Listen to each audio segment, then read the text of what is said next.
Hola, ¿qué tal? Vamos a resolver nuestro primer ejercicio de reactores químicos y lo vamos a hacer con un ejercicio del libro de Lebespiel que se llama Ingeniería de las Reacciones Químicas, es el ejercicio 5.21 y vamos a ver qué nos dice. Dice, en un reactor intermitente se está planeando la conversión de A en R, la reacción se efectúa en fase líquida, la estequiometría es de A a R, y la velocidad de reacción se indica en la tabla P5.21.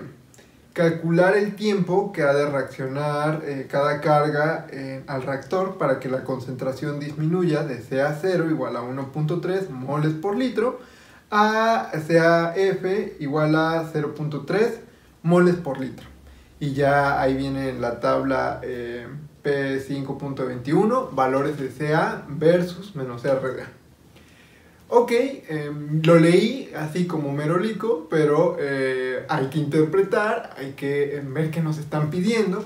Entonces, para ello siempre es importante que en cualquier problema de ingeniería en general, pero ahorita en reactores químicos, anotes todos los datos o información útil que te está brindando el ejercicio, ¿sí? Para saber cómo resolverlo, porque en estos temas de reactores químicos hay tanta información que debes de ser muy ordenado para que no te pierdas en la resolución de tu ejercicio. Así que bueno, a ver, lo primero, es un reactor intermitente, entonces voy a anotarlo, es un reactor intermitente. O sea, es cerrado, son esos de mezclado perfecto. Se planea la conversión de A a R, la reacción se efectúa en fase líquida. La reacción se efectúa en fase líquida. Por lo tanto, ya podemos ir considerando un volumen constante, ¿no? Entonces voy a ponerle acá, volumen constante. Es una consideración que hacemos. Además, si fuera en fase gaseosa, es probable que también el volumen fuera constante porque la mayoría de los reactores intermitentes son de un volumen fijo, ¿no? Entonces, por mucho que se quiera expandir el gas, si el volumen del reactor es fijo, pues no se va a poder expandir, ¿verdad? Al menos que el enunciado nos diga lo contrario. Pero ahorita, como es en fase líquida, de manera inmediata ya decimos volumen constante. Muy bien. La estequiometría es de A a R, lo voy a anotar, va de A a R, ¿no? Muy bien. La velocidad de reacción se indica en la tabla P5.21. Esto es importantísimo. Lo voy a anotar acá. No voy a anotar todos los valores por el momento, pero voy a indicar, tenemos una relación de menos RDA versus la concentración. ¿Y por qué te digo que esto es muy importante? Porque en la mayoría de los problemas de reactores químicos te van a dar esta relación de menos RDA con la concentración en una ecuación. Ya lo veíamos en un video previo, que para reacciones homogéneas, generalmente la velocidad de reacción, la menos RDA, se representaba como una función de las concentraciones. Decíamos que ese era el modelo de la ley de potencias, que te está apareciendo en la pantalla, y que era igual a una constante K por el producto de las concentraciones de las sustancias reactantes, que estaban elevadas a un coeficiente experimental. Bueno, ese modelo. Y generalmente te brindan esa ecuación o mínimo te dan la pauta de cómo la puedes formular tú, ¿no? Te dicen el orden, cuánto vale K, etc. Pero en este caso no me están dando esa relación, me están dando valores de menos RDA versus concentración, ¿sí? Entonces, en ausencia de esa ecuación, tengo estos valores que ahorita vamos a ver cómo los vamos a manipular, ¿sí? Eso es importante que lo vayas comprendiendo. De ahí dice calcular el tiempo, entonces nuestra incógnita es el tiempo, vamos a poner tiempo, la T minúscula y una interrogación, ¿no? El tiempo que debe reaccionar cada carga en el reactor para que la concentración disminuya de CA0, me brindan el valor de CA0, la concentración de A en la alimentación, que es de 1.3 moles por litro, ¿sí? A la concentración final, vamos a ponerle CAF, que así viene, igual a 0.3 moles por litro. Es entender que la concentración disminuya porque los reactivos desaparecen. Eso es lo que se pretende, ¿no? Que disminuya su cantidad para dar pie a R, ¿no? Que es la nueva sustancia, el producto. Entonces, bueno, eso es todo lo que yo tengo. Ahora bien, ¿cómo lo voy a resolver? Bueno, para ello yo acudo a mi formulario. Yo acá tengo anotado en las ecuaciones que ya vimos en videos previos.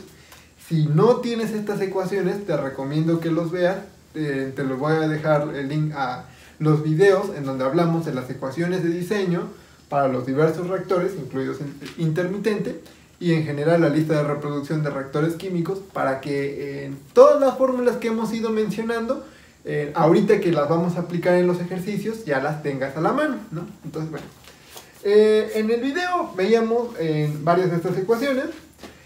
Y la mayoría están, para los reactores cerrados, están en función de la conversión. Esas ecuaciones que están en función de la conversión no me sirven. ¿Por qué? Porque ahorita en ningún momento hemos hablado de la conversión.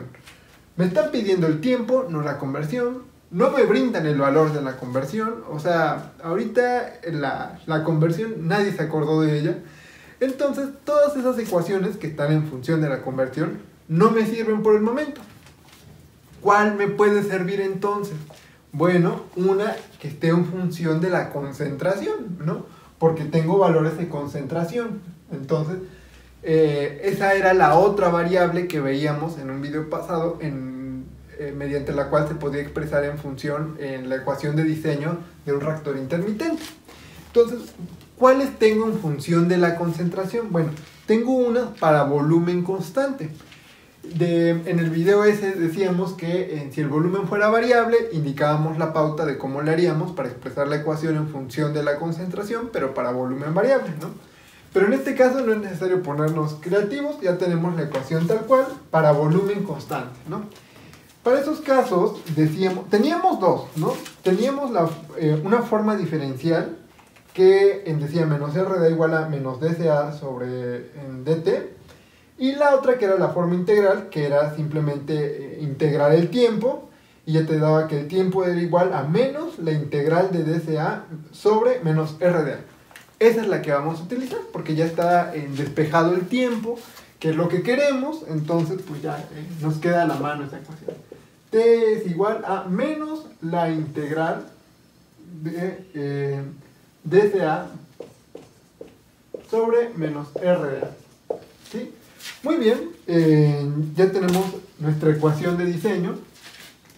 Pues hay que resolver la integral entonces, y ya tenemos la respuesta a nuestro problema.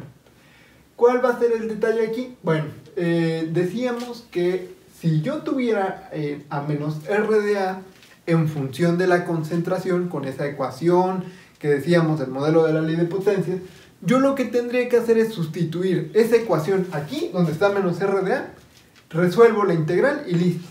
¿Cuáles serían los límites de esta integral? Va de CA0 a CAF, ¿no? Que son los valores que me están proporcionando, CA0 a CAF. Entonces, la resuelvo, evalúo los límites y se acabó. El problema aquí es que no me están dando la ecuación. Me están dando simplemente valores de menos RDA versus CDA. ¿Qué puedo hacer entonces? Bueno, tengo dos hojas. La primera es expresar esta relación de CDA con menos RDA en una ecuación, en una función, ¿no? Hacer una regresión, ya sea lineal o polinomial o de algún tipo que las relacione, y esa relación ahora sí la puedo sustituir aquí y listo. O bien, algo mucho más fácil, aplico una integración numérica. En este momento tú te puedes estar preguntando, ¿y qué fregados es una integración numérica? Si sí sabes, vamos de gane, pero si no lo sabes, tengo un video en mi canal, de hecho son 3, en donde explico qué es la integración numérica y hago unos ejercicios, y está muy detallado para que lo entiendas. Pero si no los quieres ver, te recomiendo que sí, porque esto de la integración numérica es algo muy recurrente en el tema de reactores químicos. Pero bueno, en pocas palabras te puedo decir que la integración numérica es una forma de evaluar el valor numérico de las integrales cuando no tengo una forma de expresar una variable independiente en función de la variable independiente. ¿Qué quiere decir esto de no puedo expresar la variable dependiente en función de la independiente? Es lo que está pasando en este momento, ¿no? No tengo una forma de expresar a menos R de A en términos de S de A. Simplemente tengo valores numéricos que los relacionan, pero no una ecuación como tal. Entonces, en esos casos, con estos valores que los relacionan, yo puedo resolver la integral sin la ecuación esa, ¿no? Sin el modelo matemático que los relaciona. Así que bueno, ¿cómo voy a aplicar la integración numérica? Para que me dé a entender, voy a copiar los valores que nos van a ser útiles, que vamos a ocupar para aplicar la integración numérica. ¿Cuáles son esos? Dada la tabla esa del ejercicio, yo tengo que en esa tabla tengo valores de C de A versus menos R de A de 0.1 a 2. Mi integral, ¿dentro de qué valores está comprendida? Va de C a 0, que es 1.3, a C a F, que es 0.3. Entonces, como va de 1.3 a 0.3, solo voy a ocupar la relación entre ese intervalo de valores. Los que estén por arriba o por abajo no me van a servir. Así que voy a copiar únicamente los que me sirven y vemos cómo aplicar la integración numérica. Muy bien, ya escribí los valores que vamos a utilizar. Y bueno, decíamos, ¿cómo vamos a aplicar la integración numérica con estos valores? Las fórmulas que tenemos disponibles y que inclusive los textos de reactores químicos recomiendan utilizar en este tema de la integración numérica son estas que te están apareciendo en la pantalla. Y como puedes observar, yo acá las tengo anotadas, la diferencia en cada una de ellas es que varía la cantidad de puntos que mencionan. Por ejemplo, la primera, la regla trapezoidal, dice que sirve para 2 puntos. La siguiente dice que sirve para 3, la otra para 4, para 5. La quinta dice para n más 1 puntos, donde n entre 3 es un entero. O sea, n es cualquier múltiplo de 3.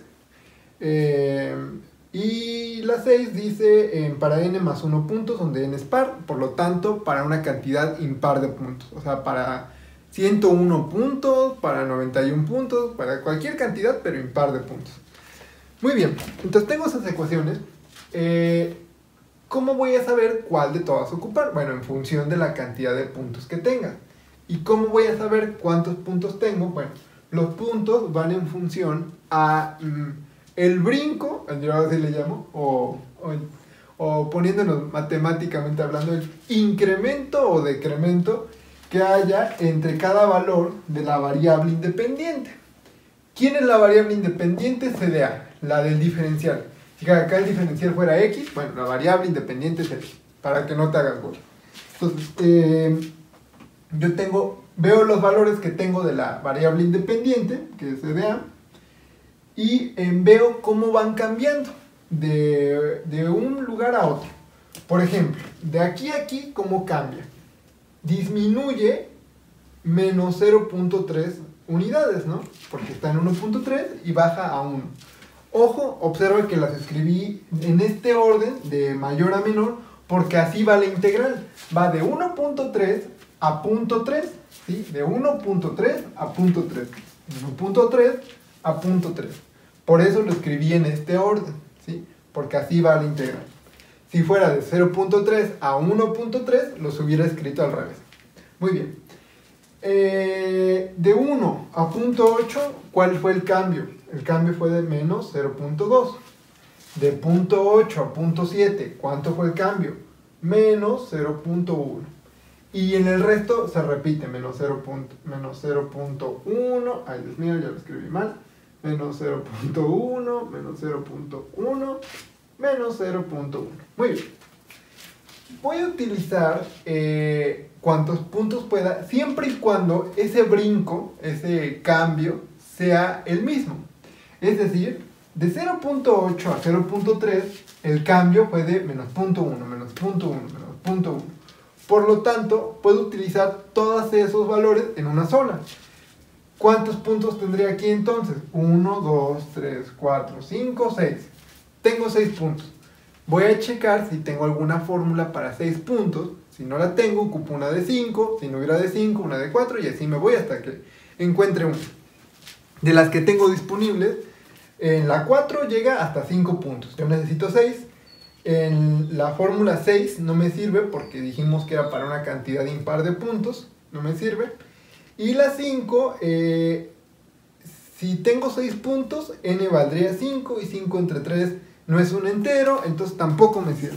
Como no tengo ninguna para 6 puntos, ahora busco una de 5 puntos. Esa sí la tengo, que es la fórmula 4. Y pues entonces voy a ocupar esa.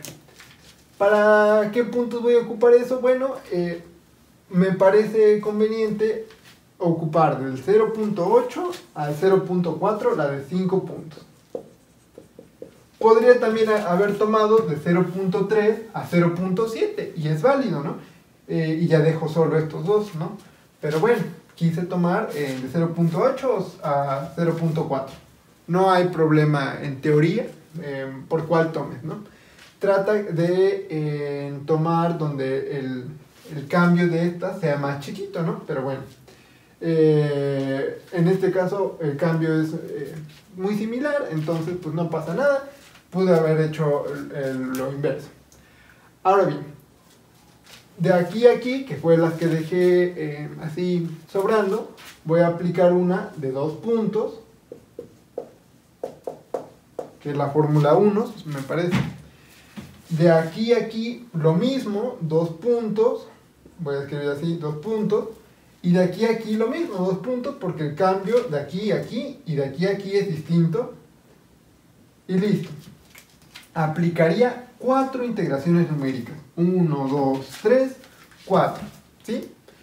Recuerda que esa es una propiedad que tienen las integrales, que yo puedo evaluar una integral de 0 a 10, de forma que yo digo primero de 0 a 5, y después de 5 a 8, y después de 8 a 10, y sumo esos 3 pedacitos, y me da lo mismo que si lo hubiera hecho de 0 a 10.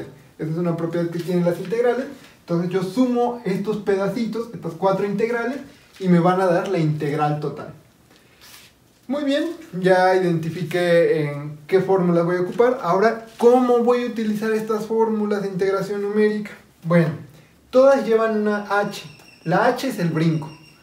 Es decir, el menos 0.3, el menos 0.2 o el menos 0.1, de acuerdo al caso. Y de ahí vienen valores, ya sea que diga f de 0 o f de x0, es lo mismo. ¿Qué es eso?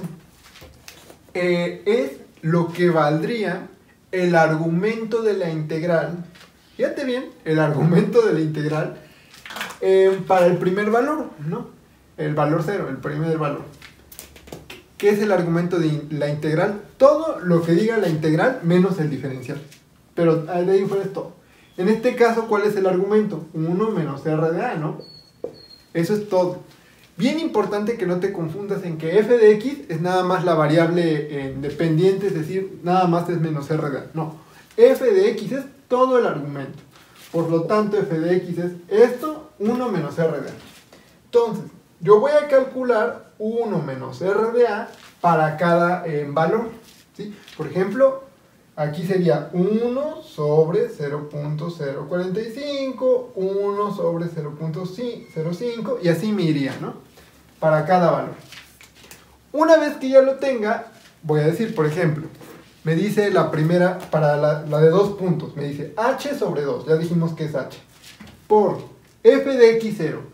¿Qué sería f de x0? El primer valor, el valor del argumento de la integral para el primer valor de concentración, es decir, para 1.3, ¿cuánto vale 1 menos r de a? Vale esto. Entonces, este es el valor de f de x0. Y de ahí dice, más f de x1. ¿Cuánto vale f de x1? Esta fracción de acá. Efectúo la operación y listo.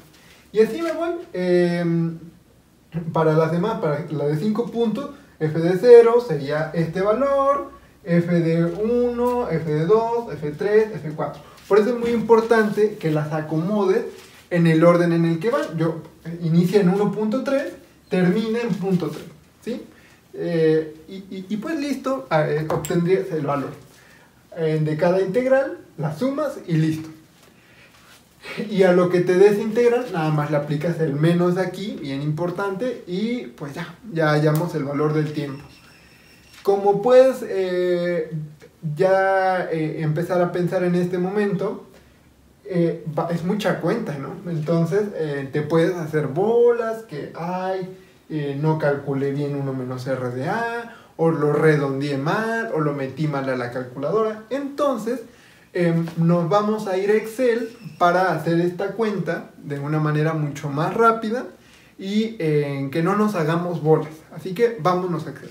Muy bien, ya nos encontramos en Excel y ya copié los valores que vamos a utilizar, que van de 1.3 a 0.3 con su respectivo valor de menos RDA. Ahora vamos a hallar el valor de f de x, del argumento de la integral, que era 1 sobre menos RDA. Para ello voy a decir en 1 sobre el valor de menos RDA, le damos Enter y lo arrastramos para que haga la misma operación con cada valor de concentración para RDA. Muy bien. Ahora vamos a empezar a calcular las integrales definidas en los intervalos que ya habíamos mencionado. Habíamos dicho que de 1.3 a 1 iba a ser la primera de 2 puntos, de 1 a 0.8 iba a ser la segunda, de 0.8 a 0.4 iba a ser la tercera y de 0.4 a 0.3 iba a ser la cuarta. Vamos a darle aquí en combinar para que se ajuste. Muy bien. Ahora lo que vamos a hacer es aplicar las fórmulas que vimos.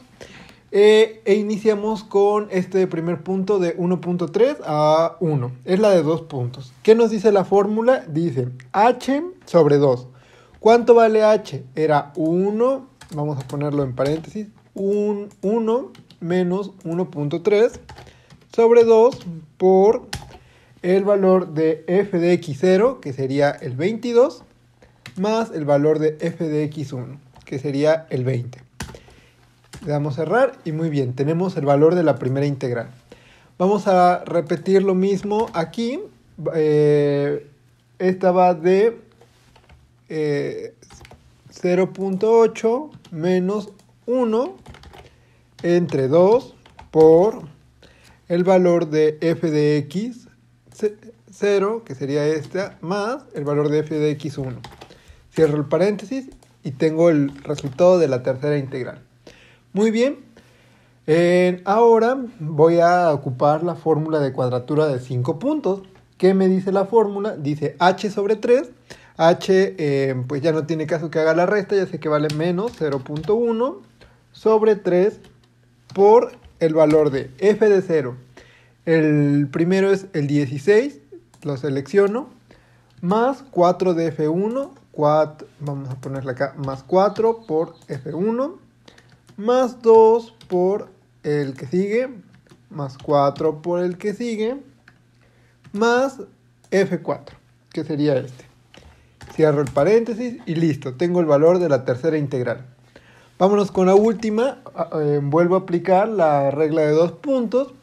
H va a valer menos 0.1, ya lo sabemos, entre 2 por el valor de f de x0, que es el de 1.66, más el de 2. Cierro el paréntesis, le doy Enter. Muy bien. El tiempo, por lo tanto, le vamos a poner acá, tiempo va a ser igual a menos la sumatoria, vamos a poner menos 1 por la sumatoria de estos valores. Este, más este, más este, más este. Recuerda que el menos proviene de la integral, venía afuera. Y nada más, la integral es la sumatoria de estos 4 valores. Le doy Enter y obtengo 12.66. Las unidades, como podemos ver aquí, que me menciona que tiene menos RDA, es minuto. Por lo tanto, sé que estos van a ser 12.66 minutos. Y esta va a ser entonces la respuesta a nuestro ejercicio. Así que bueno, espero que se haya entendido la idea en este primer ejercicio de reactores químicos. Y haremos más adelante más ejercicios. Sin más por el momento, nos vemos en un próximo video.